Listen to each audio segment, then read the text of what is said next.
Mapagpalang araw, kaibigan. Ito po ang inyong kaibigan kay Jesus, Brother Manny Bautista. Ano po? Minsan pa, ang salita ng Diyos ay ating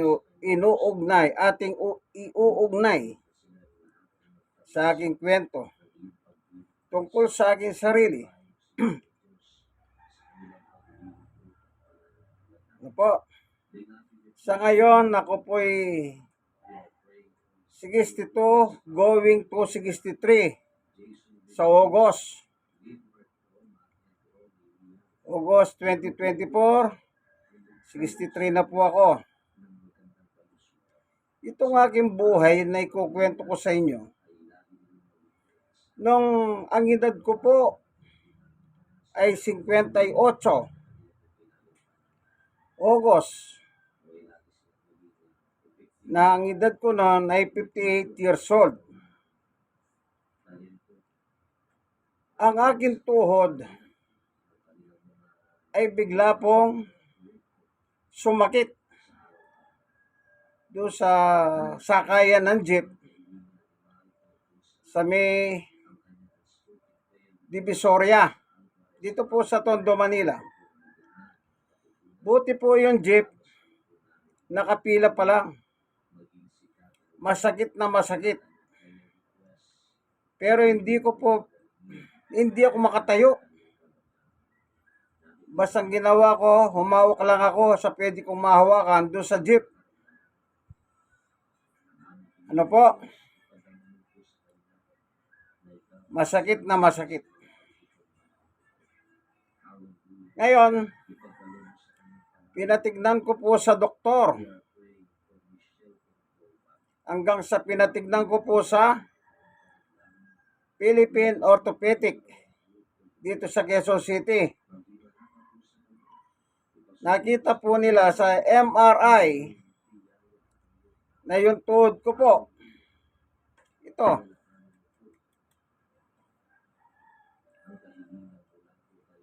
dito, side ko dito, yung gitna, sabi ng MRI, mayroong punit. Ayon sa doktor ng orthopedic. Ano po? Ngayon, ang sabi ng doktor ng orthopedic, walang lunas dyan, walang gamot dyan, kundi operasyon. Kasi sabi ko po, bigyan na lang ako ng gamot. Sabi niya, wala. Kahit kausapin mo lahat ang mga doktor dito, ang gamot dyan, pa-opera ka. So, sabi ko, wala akong pera.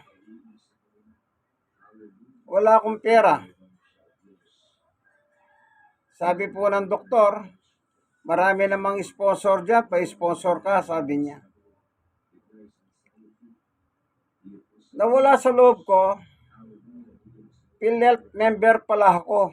Nung bata pa ako, na nag-uulog po ako sa PhilHealth. Nagkataon po, sa panahon na yon, yun po yung controversial sa PhilHealth na ninanakaw yung pera ng PhilHealth. Kaya nag-message ako sa PhilHealth. Sabi ko, meron pa bang natirang pera dyan? Pinadala ko po yung litrato ng ID ko. Sinet ko sa kanila. Sinabi ko, kailangan akong operahan. Kaya tanong ko sa kanila, meron pa ba akong pera? Oo, nanakaw na lahat. Sumagot naman ng PhilHealth, akala nila napa-opera na ako, lakarin nyo po yung mga papeles ninyo. Tinuruan nila ako, wala po kayong babayaran, libre. Akala nila nakasalang na ako sa operasyon sa Philippine Orthopedic sa Quezon City. Hindi nila alam, tinry ko lang po yun. Kasi sabi ng doktor, sa orthopedic, kapag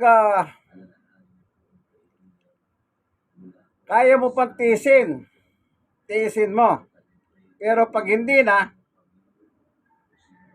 paupira ka. Sabi ko sa doktor, sigurado ka ba, doktor? Kapag naopera nito, babalikan dati ko lakad. Siyempre, doktor yon. Sagot niya, oo. So, kaiwalay kami. Nag-i-interview po ko sa labas. Yung mga may kapansanan kagaya ko,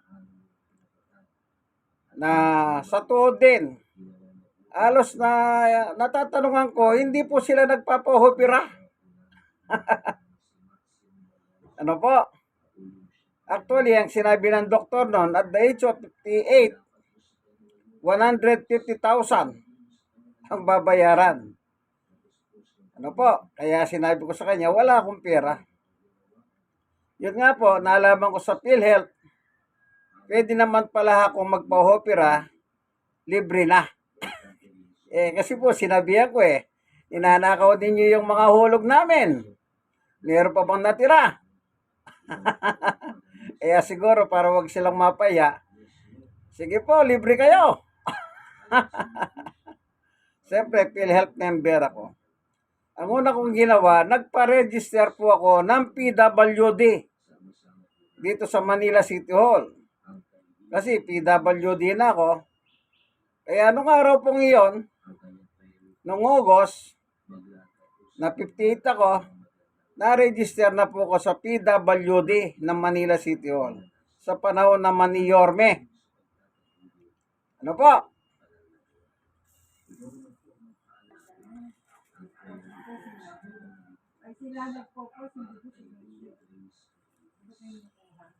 ID ko po. PWD.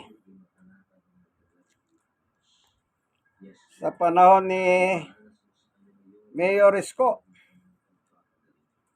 Kaya, nakakuha po ako ng benepisyo ng PWD dito sa Manila City Hall na 500 kada buwan. Ano po, magbuhat ng mapasali ako rito. Kaya ko po pinapakita para lang kayo maniwala.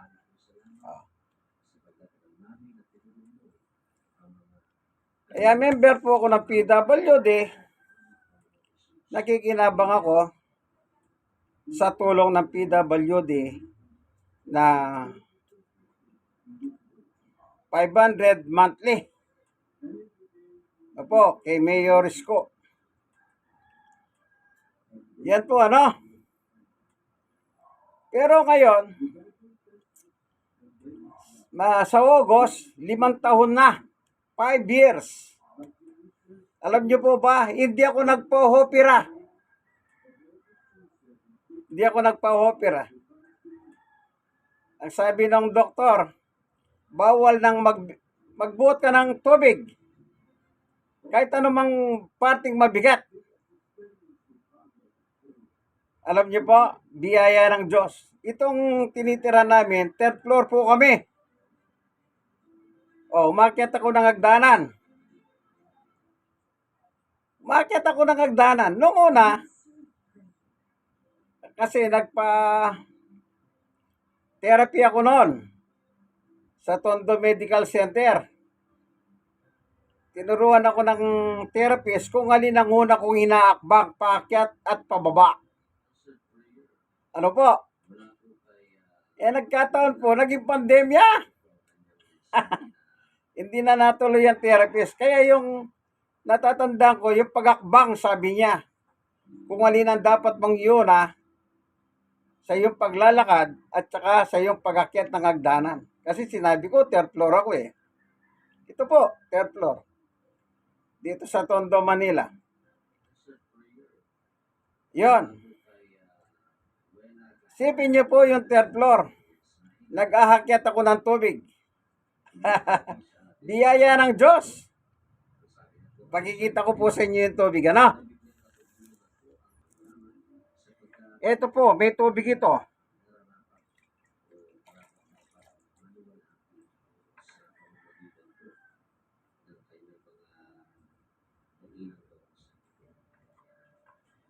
Ah, ito po yung inaakyat ko.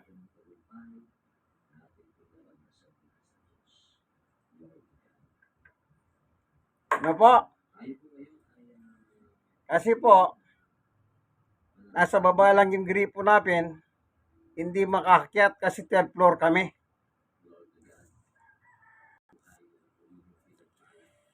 Sa biyaya ng Diyos,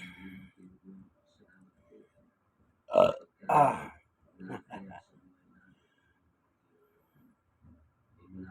hanggang ngayon, maglilibang taon na sa August. 5 years. Yung sinabi ng doktor, naniniwala ako doon eh, doktor po yun eh. Pero masigit ako naniniwala sa turo at aral ng Diyos. Una, anong ginagawa ko? Prayer. Sa tuwing magbubuhat po ako ng tubig at mag-aakyat ako ng tubig, sabi ko sa Diyos, Panginoon, ingatan mo ang aking mga tuhod. Yun po ang aking kahilingan palagi. Kasi yung tuhod ko po, meron ng punit. Ano po?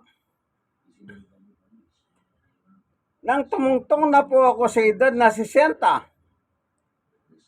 60, ang ginawa ng Manila City Hall, tinransfer niya po ang aking ID sa PWD papuntang seniors.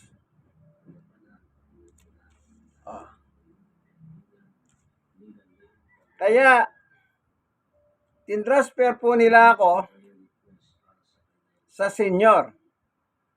Kaya nung mag-edad ako ng 60, yon, ang nakuha ko po, yung benefits ko PWD hanggang July. Kasi pagdating ng August, papatak na ako sa senior. Kaya magbuhat noon, dito na po ako sa senior. Hindi kasi pwedeng PWD ka at the same time senior, dalawa, di ba? Kailangan isa lang ang kukunin mo. Siyempre, doon sa senior, may batas. Kaya, ang sabi sa akin, kailangan sa senior ka na magkakaroon ng benepisyo. Ano pa? Kaya sa August 2024, 5 taon na na po itong aking tuhod na hindi ko pinahopera. Kasi naniniwala ako sa doktor. Naniniwala din ako doon sa mga in-interview ko. At nung nakaraan lang po, nagkausap kami ng pisang ko. Parehas ang kaso namin. Pero mas mahaga pa po yun sa kanya kasi nung na-hospital siya, ako nagbabantay sa kanya. Sa Makati. Doon sa Makati noon, sa panahon po ni Binay, meron silang yellow card ba yon? Libre ang opera sa kanila. Nung nagkita kami sa libing ng kanyang kapatid, nag-usap kami, alam niyo po ba kung ano sinabi niya? Dapat pala hindi niya pinaopera. At marami ring ibang doktor ang nagsabi sa kanya, ay sa kanyang kwento, dapat hindi siya nagpa-opera. Kaya tama yung desisyon ko. Sabi ko, hindi ko siya pinaopera. Ngayon sa August, maglilimang taon na po itong aking tuhod. Kaya ang tawag nila noon sa akin sa PWD, orthopedic disability. Apa? Pero mas magaling ang Diyos doon. Kasi yung doktor, tao lang. Di naman Diyos yun eh. Sa panalangin, Walang tigil na panalangin. Hanggang ngayon, ang aking tuhod, okay po. Nakita nyo po yung timbang tubig, ano? Meron pang isang timba dyan, mas malaki dyan.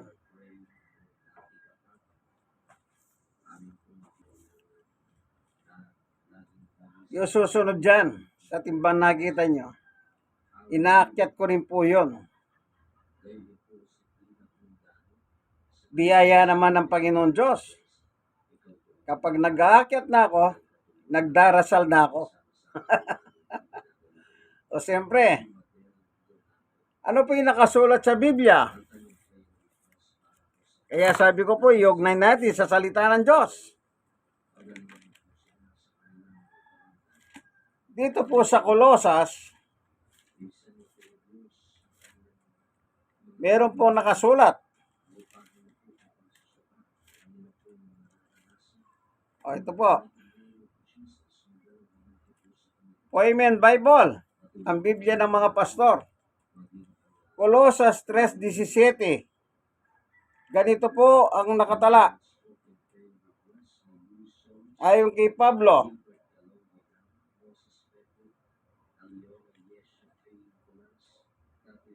ito po, at anuman ang inyong gagawin o sasabihin, gawin ninyong lahat sa pangalan ng Panginoong Yesus at sa pamamagitan niya'y magpasalamat kayo sa Diyos Ama. Ayan. Kaya pag nagbubuhat po ako ng tubig, ang ginagawa ko po, nagdarasal. Bago ako mag-akyat ng tubig, nagdadasal na po ako. Eh bakit? Mas maganda na po yon na meron ka salita ng Diyos. Kaya ito, biyaya ng Diyos hanggang ngayon. Patuloy pa pong pinalalakas ng Diyos ang aking tuhod. Purihin ang Panginoon. Talagang mapapasalamatan mo ang Diyos sa kanyang kabutihan. Ano po? Siguro yun ang pinaisip sa akin ng Diyos. Huwag mong ipahopira. Ano po? Huwag mong ipahopira. Biyaya naman ng Diyos hanggang ngayon. Sa August, 5 taon na po ako. Sipin niyo po yun. 5 years. Di kayo makapaniwala, ano? Siguro kung kayo makaranas ng ganito, kagaya ko, yung sa tuhod. Baka hura-hurada. Pag sinabi ng doktor, operahin natin yan. Baka ooperahin nyo nga. Pa-ooperan nyo. Bakit? Doktor na, nagpapayo sa iyo. Kaya, sana po, meron kayong natutunan. Alin ang natutunan ninyo dyan? Yung salita ng Diyos. Ano man ang inyong gagawin o sasabihin o sasalitain, ipasa Diyos po ninyo ito sa ngalan ng ating Panginoong Yesus. Amen. Kasi po, bakit? Yun po ang the best na gamot, ang salita ng Diyos. Ito po ang inyong kaibigan kay Jesus, Brother Manny Bautista. Minsan pa, God bless us all. Sana po, support. Sana meron kayo natutunan sa aking munting video. Minsan pa, inyong pong kaibigan kay Jesus, Brother Manny Bautista. Ano po?